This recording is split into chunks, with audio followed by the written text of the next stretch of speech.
नमस्कार, मी Gautam Kamble, GK news मराठीमध्ये आपलं सर्वांचं स्वागत। तुम्ही पाहत आहात मराठवाड्याच्या कुशीतलं जीके न्यूज मराठी। आता घेऊ विविध क्षेत्रातील राजकीय, सामाजिक, आर्थिक, कृषी आणि क्रीडा व तसेच शैक्षणिक विषयी घडामोडींचा आढावा। चला तर वळूया पुढील बातमीकडे।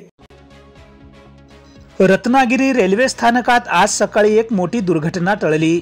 चालत्या रेल्वेतून उतरण्याचा प्रयत्न करणाऱ्या एका तरुणाचा तोल जाऊन तो खाली पडला, पण कर्तव्य बजावत असलेल्या 2 RPF जवान आणि एका रेल्वे विक्रेत्याने दाखवलेल्या सतर्कतेमुळे त्याचे प्राण वाचले। ही थरारक घटना CCTV फुटेजमध्ये कैद झाली आहे। सकाळी 6:41 LTT सावंतवाडी एक्सप्रेस रत्नागिरीच्या प्लॅटफॉर्म क्रमांक 1 वर दाखल झाली। रेल्वे पूर्णपणे थांबण्याआधीच एका तरुणाने घाईघाईत उतरण्याचा प्रयत्न केला। त्याचा हा प्रयत्न अलगट आला आणि त्याचा तोल जाऊन तो रेल्वेच्या खाली खेचला जाऊ लागला।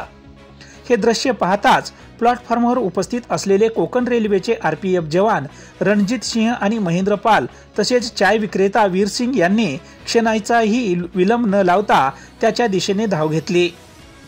त्यांनी वेगाने त्या तरुणाला बाजूला ओढले आणि त्याचे प्राण वाचवले। या तिघाच्या समयसूचकतेमुळे एक मोठा अपघात टळला। Bureau report, GK news Ratnagiri.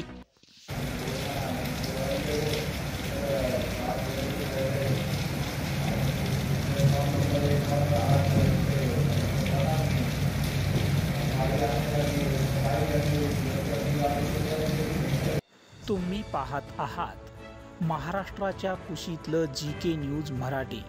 सात जनतेची, भूमी महाराष्ट्राची।